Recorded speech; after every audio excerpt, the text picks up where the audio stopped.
Church of Rock and Roll is the first track on the album. It's I would describe an adolescent punk rock song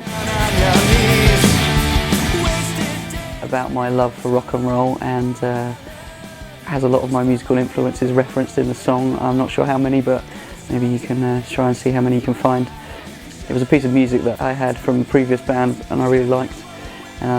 Rewrote the lyrics to kind of fit in with this idea that I have of, you know, people often talk about the death of rock and roll, but as far as I'm concerned, something that will never die, and the passion and the energy of that kind of music will stick around. So wanted to put that down in music, and that's what Church of Rock and Roll is. Always is the second track, and it's kind of about being so stuck in a relationship that you kind of forget about the outside world. And I think probably most of us have been in that kind of situation where it's really hard to let go of another person. So it's really about finding your way in a relationship, but as part of the outside world, and letting go of the things that we sometimes cling to in our relationships, to try and find something that's a bit more positive. So let it show. So 95 is clearly a song about 1995. It was quite an important time in my life. Me and my three best friends, Glenn, Steve and Bobby, who were all referenced in the song. Kind of, it was the summer where we all hung out and we got up to things that teenagers got up to. So I think I was quite lucky growing up in the 90s in terms of the culture and the music, Britpop, Brit rock, grunge. There's some great music around, and because of the importance of that summer for me as a teenager as well, I wanted to get something down, and 95 is what came out, and I think it's quite representative of that time. It's got that Britpop kind of feel, an upbeat kind of summery song, so hope you like it.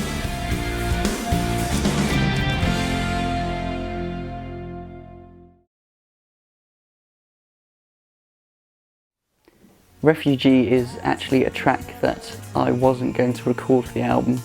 It's one of my older songs, and I guess, you know, it'd been around for such a long time, I'd kind of got tired of it, but so many of my friends and family who've known the song for a long time pretty much told me it was my best song and that I'd be crazy not to put it on the album. So I, for once in my life, listened to the people around me, and we recorded it, and it's actually probably the song that I'm most happy with out of all the recordings on the album.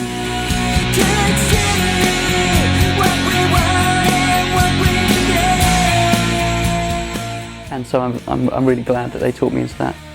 It's basically a song about isolation and kind of the desperation of the human spirit, and comes from a darker part and place in my life when I was, you know, a little less happy with myself. So it's heavily inspired by my love for the Manics, and I think that probably comes across in the track, in the energy and the emotion. So that's Refugee.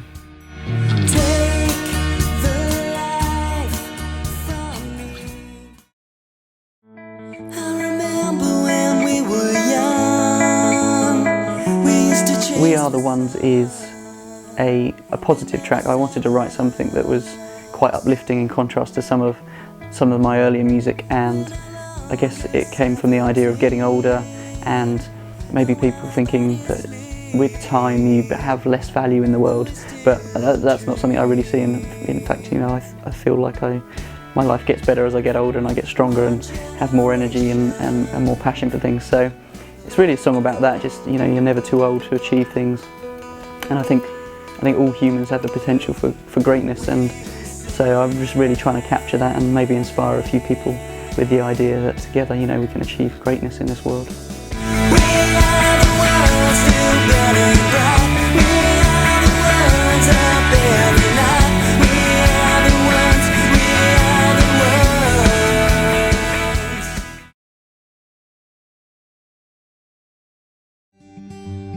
If I could live forward instead of falling back, then maybe this time would be my own. Writing in the Sand's kind of more of an acoustic-based song. Originally I wrote it with the intention to try and emulate maybe someone like Frank Turner, who I think is a great musician, and his music's quite acoustically driven. So I kind of just sat down with my acoustic guitar and tried to do something different, and that song came out really, musically and lyrically. it's about kind of getting in the way of yourself, really. So I spent a lot of my life being my own worst enemy. So it's kind of about trying to stop looking in the past or looking too forward in the future, and just really trying to live in the present. I'm wise, but I'm still terrified. This life is not my